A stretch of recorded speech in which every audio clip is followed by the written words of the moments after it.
Shalom bien-aimés dans le Seigneur, j'espère que vous allez bien. Moi, je vais bien par la grâce de Dieu. Je reviens aujourd'hui vers vous pour vous parler d'un sujet qui me tient à cœur. En fait, ça concerne la délivrance. La délivrance. Si vous me le permettez, en fait, ce sujet s'adresse à toutes les personnes qui sont à la recherche de la délivrance. Permettez-moi de remettre ce moment entre les mains de l'Éternel Dieu Tout-Puissant. Père éternel, Dieu Tout-Puissant, mon âme te bénit, mon âme te glorifie, mon âme t'adore, mon âme t'exalte, Seigneur Jésus-Christ, parce que tu es le Dieu véritable, tu es le Dieu des dieux, tu es le Seigneur des seigneurs, tu es le Roi des rois. C'est toi qui es le chemin, la vérité et la vie. Nul ne peut venir au Père que par toi. Et c'est toi qui es aussi le Père, parce que tu as dit que celui qui t'a vu a vu le Père. Seigneur Jésus-Christ, je reconnais que je ne suis pas digne de toi. Je ne connais rien du tout. Je ne connais rien du tout. Oh. Je ne connais rien du tout. Mais pour la grâce que tu m'as donnée, Seigneur Jésus-Christ, de vivre, je t'en supplie, aide-moi à faire ta volonté. Aide-nous à faire ta volonté. Aide-nous à t'être obéissants. Aide-nous à renoncer à nous-mêmes et à marcher à ta suite parce que c'est toi seul qui est le chemin. C'est toi qui connais le chemin. Ce chemin-là qui mène vers le Père, c'est toi qui le connais. La vérité vient de toi. Il n'y a point de mensonge en toi ni de ténèbres. Et la vie éternelle. Donne-nous de marcher à ta suite avec la force. Donne-nous la force de marcher à ta suite. Aide-nous à faire ta volonté. Aide-nous à porter notre croix et à te suivre. Mon âme te bénit, mon âme te glorifie. Je ne suis pas digne de toi, Yeshua Mashiach. Mais en toute chose, je veux te dire tout simplement merci. Merci encore pour le souffle de vie que tu me donnes. Merci pour le souffle de vie de tes brebis. Merci Yeshua Mashiach pour tous tes bienfaits envers nous. Et même merci encore pour tout ce que tu fais pour nous et que nous ne voyons pas. Parce que tu nous fais tellement du bien. Mais comme tu n'es pas comme nous pour sonner le clairon partout et dire j'ai fait ci, j'ai fait ça. Tu le gardes pour toi parce que tu es humble, tu es doux et humble de cœur et tu es généreux. Tu fais du bien à tout le monde, qu'il soit bon ou mauvais. Reçois toute ta gloire, reçois toute ta gloire, reçois toute ta gloire, Seigneur Jésus-Christ. Que ton nom soit béni d'éternité en éternité. Que ton nom soit béni, Seigneur Jésus-Christ. Que ton nom soit élevé, que ton nom soit exalté, que ton nom soit glorifié du soleil levant au soleil couchant jusqu'aux extrémités de l'univers. Moi, je dirais comme ça, au nom de Jésus-Christ de Nazareth. Amen, amen, amen. Alléluia, frères et sœurs en Christ, soyez bénis.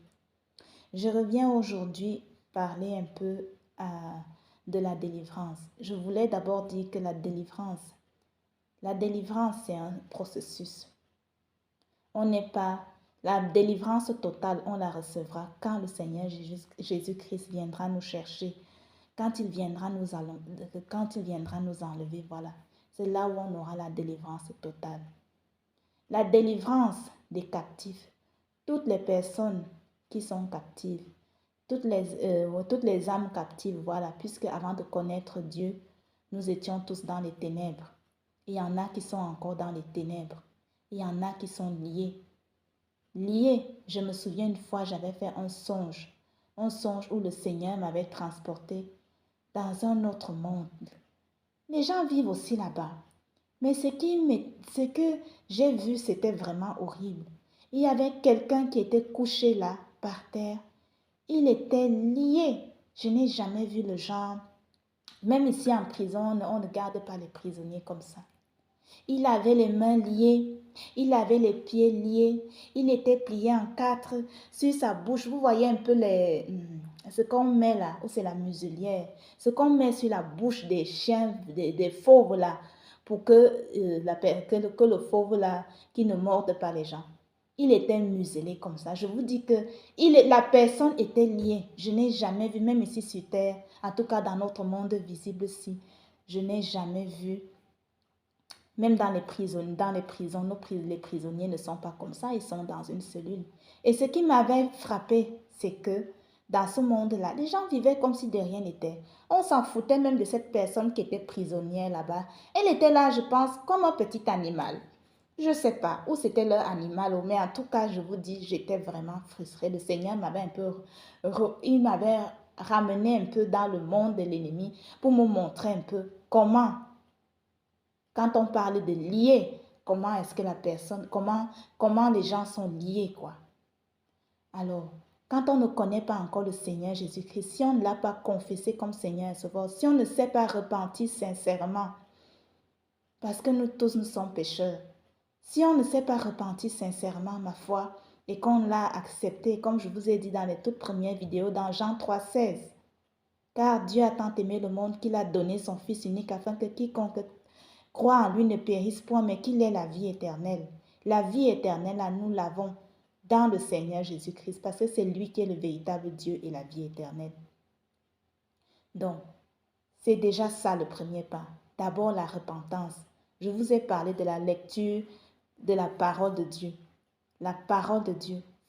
Il faut demeurer, que le Seigneur nous aide à demeurer dans les Écritures. Qu'on soit en bonne santé ou qu'on ne soit pas, ou qu'on soit dans la pauvreté ou dans la misère. Ou la Bible là, la Bible là, nous avons tout avec la Bible. Nous avons tout. D'abord notre salut, parce que je peux avoir tous les biens du monde. Je peux rouler dans de belles voitures. Je peux avoir le luxe. Je peux avoir la santé. Mais si je n'ai pas de Christ dans ma vie, cela ne me sert à rien parce que quand je vais mourir, je ne vais rien apporter. Un peu comme Job avait dit, nu je suis sorti du ventre de ma mère et nu je vais repartir. Donc le plus important, c'est d'être en Christ et d'entretenir notre relation avec le Seigneur Jésus-Christ parce que c'est lui qui est notre modèle. Voilà. Donc, je disais donc que pour la délivrance, par exemple, moi, avant que tous ces événements commencent à m'arriver, je vous ai dit que j'étais toujours dans les Saintes Écritures. Priez avec foi pour ceux qui manquent de foi.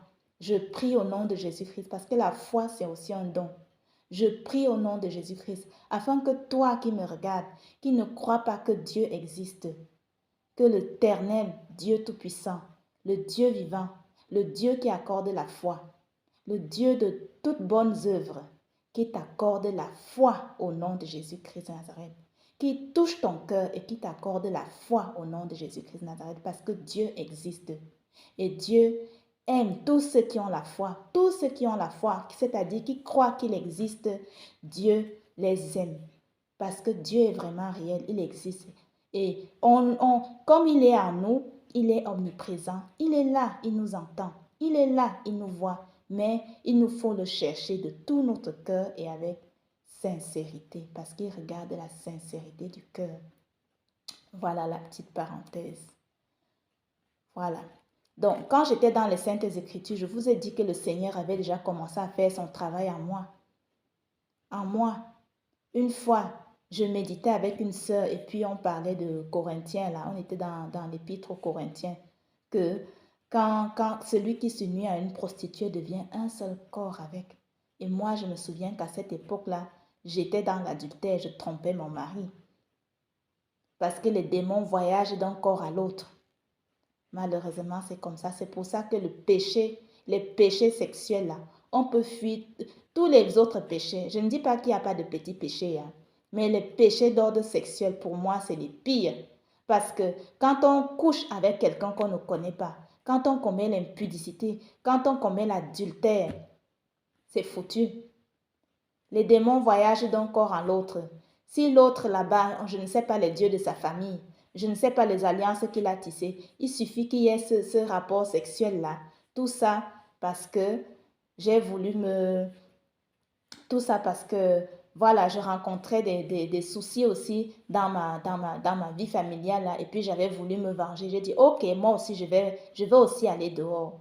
Et vous voyez, en allant dehors, je pensais que j'étais en train de me venger, mais en fait, je me faisais du mal à moi-même. Donc, quand j'ai découvert ça, que l'adultère, les péchés d'ordre sexuel sont vraiment encore, pour moi, c'est les pires, alors j'ai tout de suite mis une croix à l'adultère.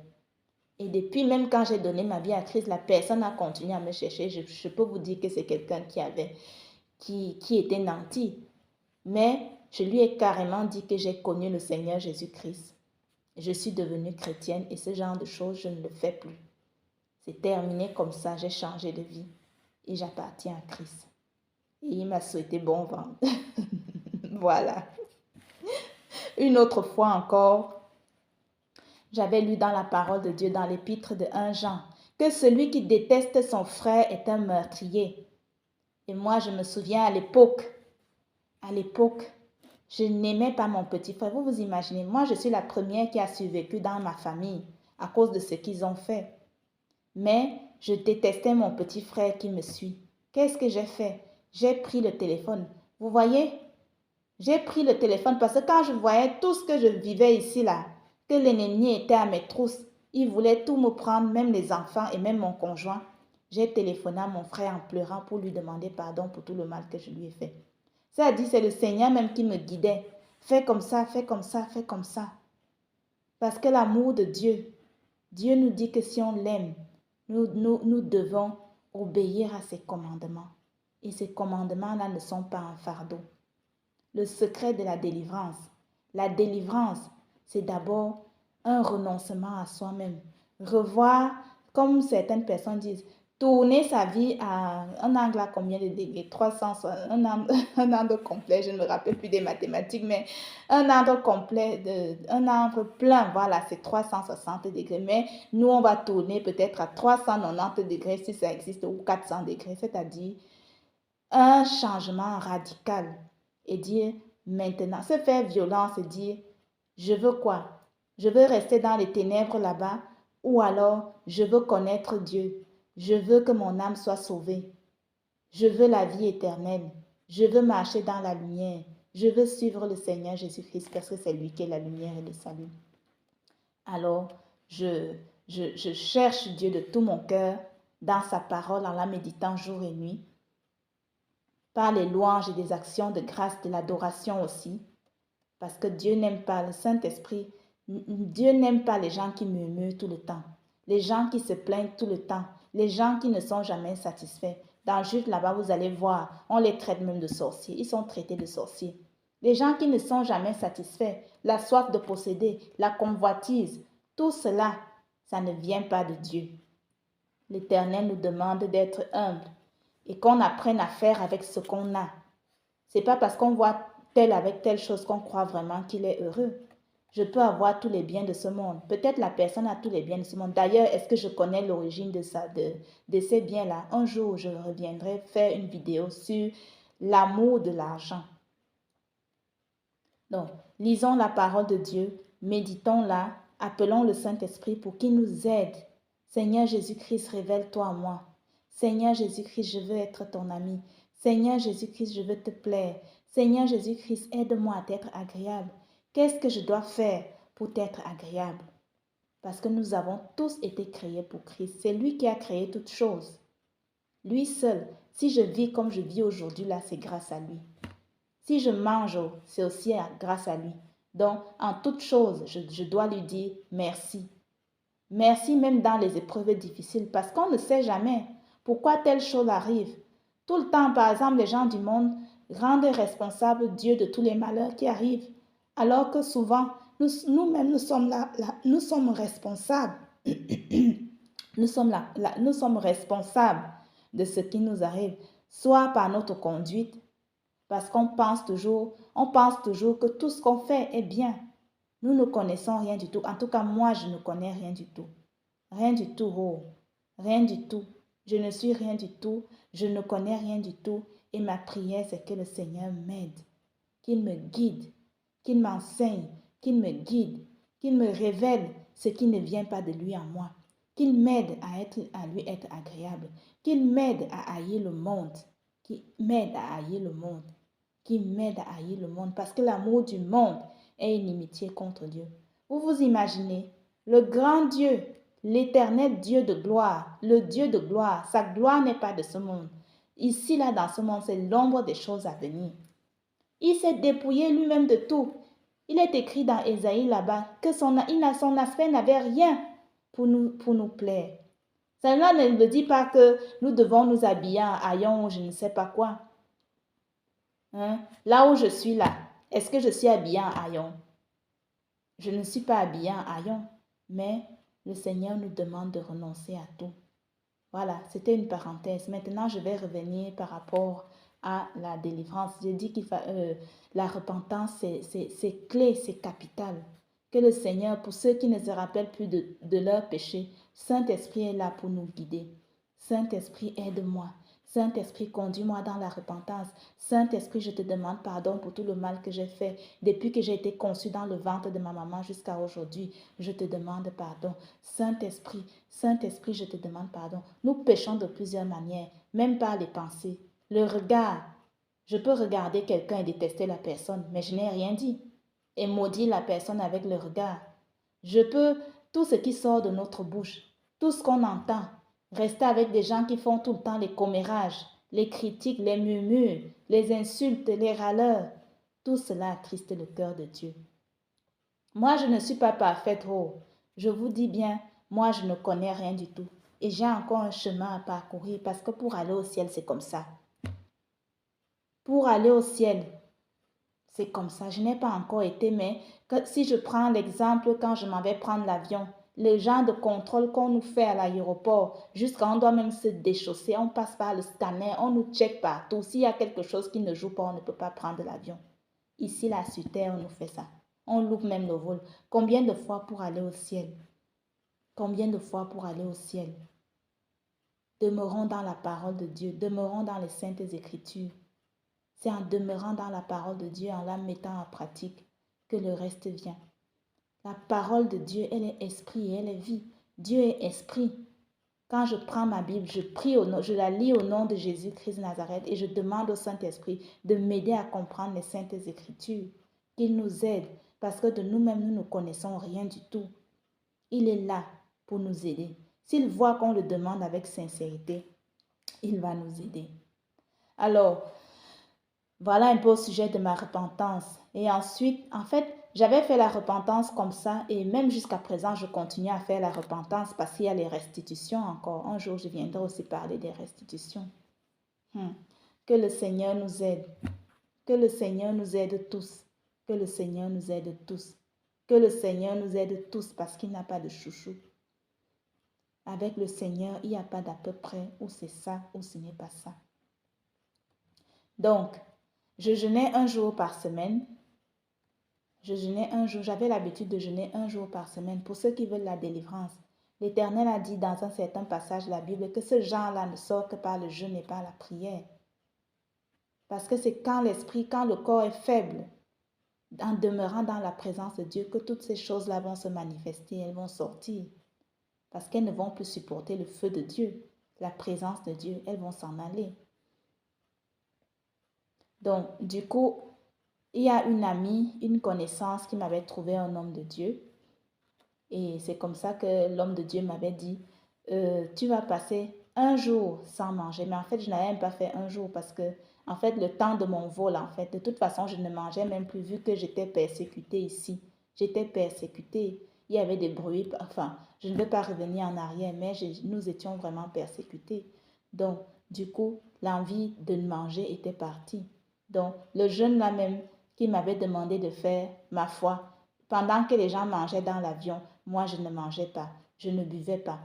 J'étais seulement, du coup, comme la Bible avait parlé, je n'osais même plus toucher cette Bible et j'étais descendue, j'avais pris le Nouveau Testament avec. Et chaque fois que je m'arrêtais, j'allais, je voulais méditer la parole puisque j'étais dans la parole. Je n'avais pas abandonné. Je tombais toujours parce que comme le Seigneur m'avait déjà secouru la première fois avec la croix, il m'avait dit, suis-moi. La deuxième fois, pour ceux qui ont suivi mes témoignages, la deuxième fois, il m'a encore donné la croix. Il m'a dit, suis-moi.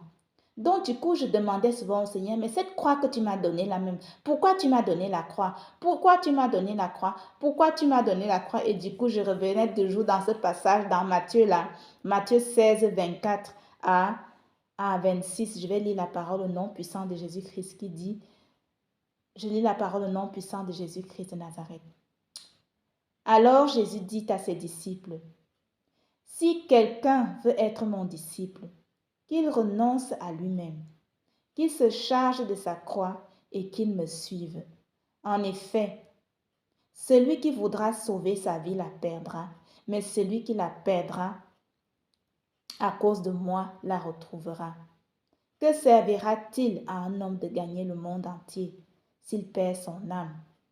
Ou que pourra donner un homme en échange de son âme? Je vous dis, mes frères et sœurs, chaque fois que je lisais ce passage, je recevais comme une menace, un coup de poignard dans mon cœur. Le Seigneur est en train de me menacer pour dire, ça là, ça te concerne, c'est ici que tu es. Celui qui veut être mon disciple, et moi je n'avais pas compris même ça, parce que du coup j'avais peur, je recevais comme un coup de poignard là, chaque fois. Si quelqu'un, surtout parce que je savais que mon âme était emprisonnée, je ne sais pas où là-bas, là, je ne sais pas où. Et puis je lisais chaque fois cette parole et puis je demandais tout le temps au Seigneur, mais pourquoi tu m'as donné la croix? La croix là, ça veut dire quoi? Pourquoi tu m'as donné la croix? Donc chaque fois que je venais tout le temps méditer ce passage-là, même durant tout le vol, je méditais ce passage-là et je n'étais pas tranquille. Voilà, pour marcher avec le Seigneur Jésus-Christ, comme je vous ai dit dans un de mes témoignages, c'est jusqu'à ce qu'il vienne nous chercher. C'est une vie de renoncement à soi-même. Et pour renoncer à soi-même, nous avons seulement besoin de l'aide du Saint-Esprit. Ce n'est pas facile, hein? Ce n'est pas facile. Mais si nous prions, si le Seigneur voit que nous avons la volonté de le faire, il va nous aider. Parce qu'il nous laisse toujours le choix. Voilà. Donc, du coup, quand les gens mangeaient dans l'avion, quand ils buvaient, les gens me regardaient bizarrement. Pourquoi tu ne manges pas? Bon, je n'ai pas faim, je disais comme ça. Je suis arrivée à Yaoundé, c'était la nuit. Vous savez, on arrive toujours la nuit. Et puis, l'homme de Dieu m'a pris tout de suite. Une petite église, hein, il n'y avait rien dedans, il n'y avait que la terre et des bancs. Et puis, il a prié sur moi. Mais je peux vous dire qu'après cela, je suis tombée malade. L'ennemi ne voulait pas me lâcher. Je pouvais parler, oui, mais je ne pouvais pas manger. Tout ce qui pouvait passer seulement dans la nourriture, dans ma bouche, je n'ai jamais vu ça.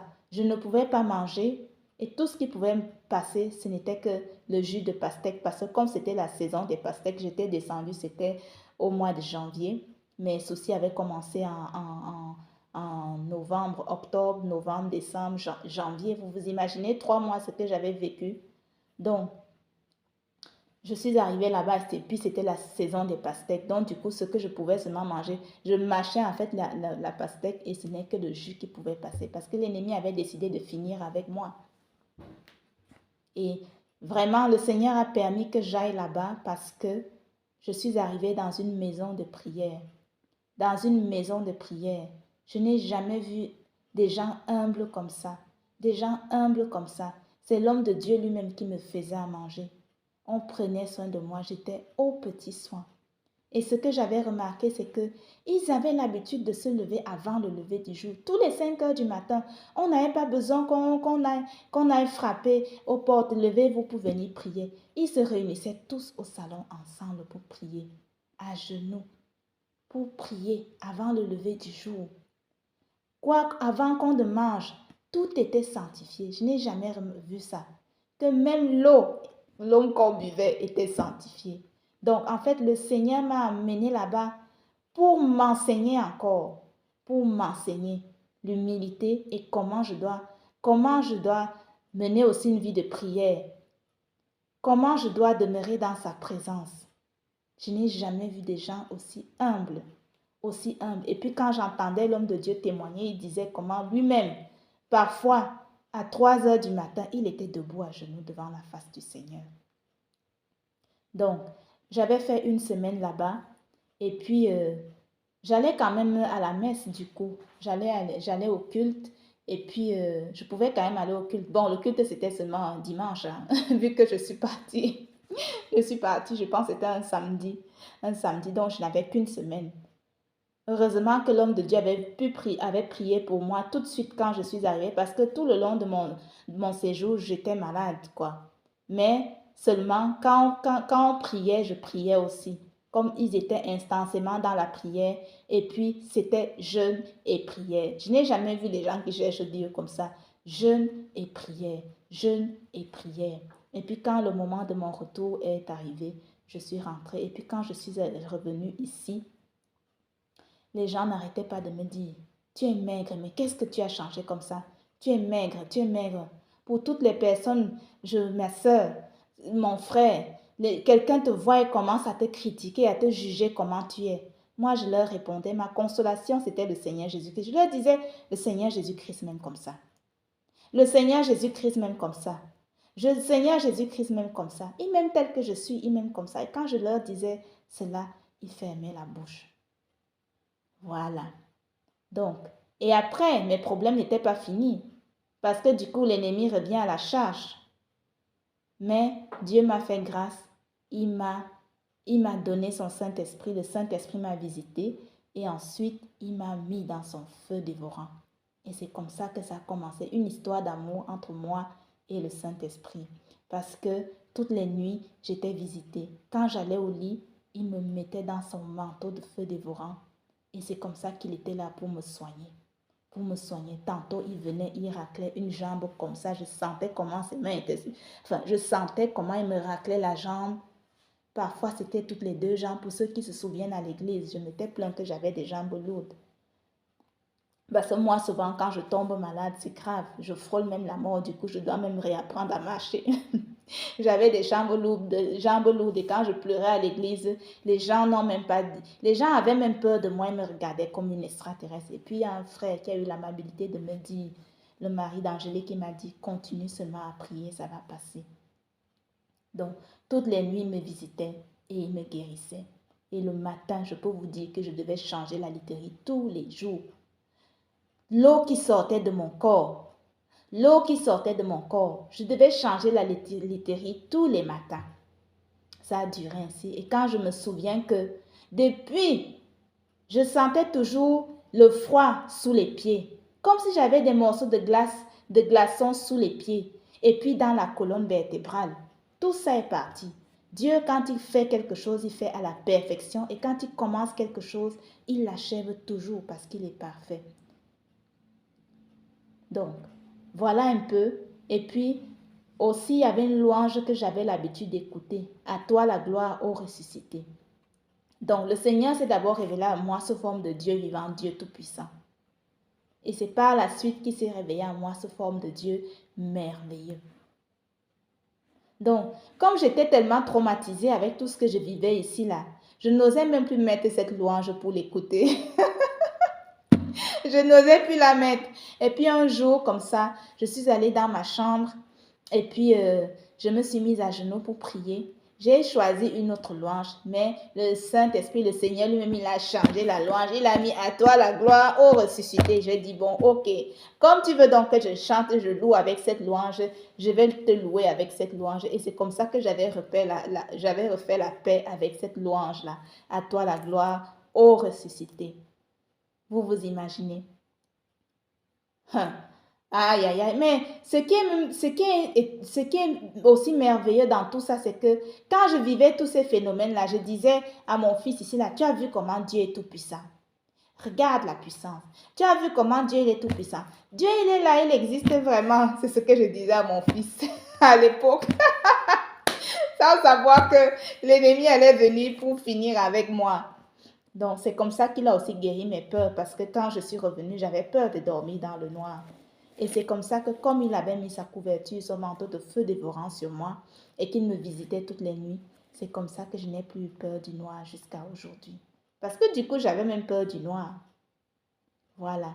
Et je veux vous dire que la délivrance, c'est un processus, parce que au fur et à mesure qu'on renonce à certaines choses, par exemple, si je rêve que je suis en train de voler, aller braquer un magasin, quand je me réveille le matin, avant de faire quoi que ce soit, c'est d'abord Dieu.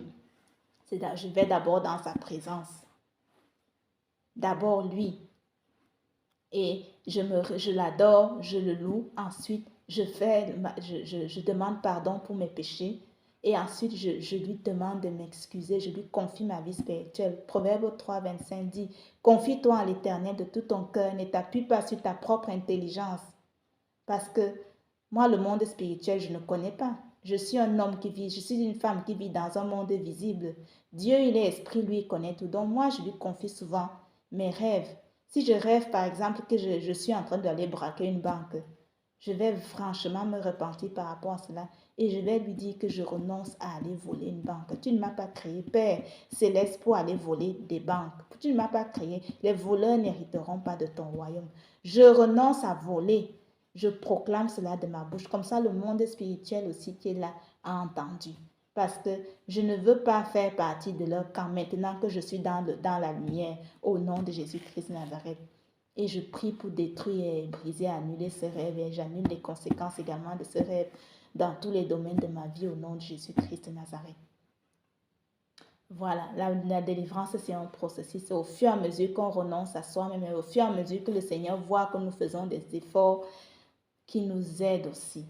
Parce que si on croise les bras, comme il est fidèle, il ne va pas nous tourner le dos, mais il va aussi attendre jusqu'à ce que moi-même je revienne encore dire, bon, maintenant, je suis déterminée à. Alors, je prie aussi. J'ai souvent eu prié et je prie chaque jour pour que le Seigneur me donne la patience. Parce que je ne suis pas toute seule. Je ne suis pas toute seule. C'est vrai, il est le Dieu Tout-Puissant. Mais nous sommes nombreux. Qui me donne la patience et puis le temps de Dieu, ce n'est pas notre temps. La patience, la persévérance aussi. Parce qu'il y aura des épreuves. Marcher dans la lumière, ce n'est pas facile. Marcher avec le Christ, ce n'est pas facile. La persévérance, parce qu'il y a aussi des épreuves. Et aussi la détermination qui nous donne la force de le suivre, apportant ma croix chaque jour. Parce que nous tous, nous sommes appelés à être disciples du Seigneur Jésus-Christ. Donc, prions que le Seigneur nous aide à renoncer à nous-mêmes, à renoncer à soi-même, à renoncer à soi-même. Nous ne sommes pas là pour vouloir faire plaisir au monde, aux gens qui vont nous juger. Pourquoi tu es devenu comme ça? Pourquoi tu ne fais pas ci? Pourquoi tu ne fais pas ça?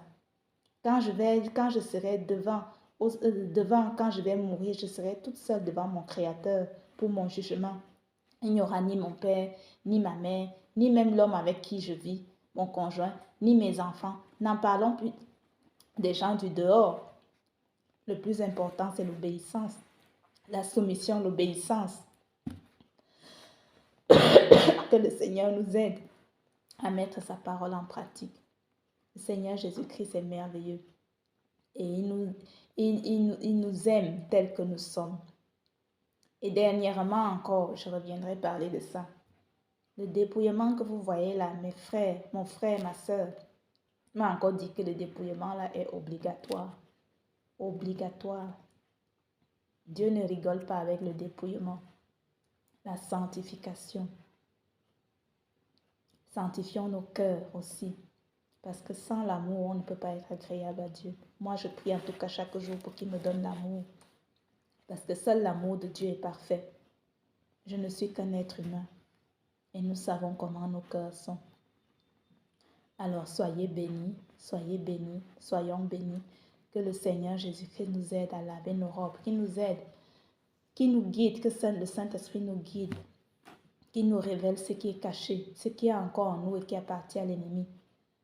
Ô Dieu Tout-Puissant, qu'il nous aide, qu'il détruise tout ce qui n'a pas semé et planté en chacun de nos corps, âme et esprit dans nos vies au nom de Jésus-Christ de Nazareth et qu'il nous aide à marcher dans sa lumière. Parce qu'il a dit qu'il est la lumière du monde et que celui qui marche à sa suite ne sera pas dans les ténèbres. Au nom de Jésus-Christ de Nazareth. Amen, amen, amen. Soyons bénis dans le nom puissant et précieux du Seigneur Jésus-Christ de Nazareth. Amen, amen, amen.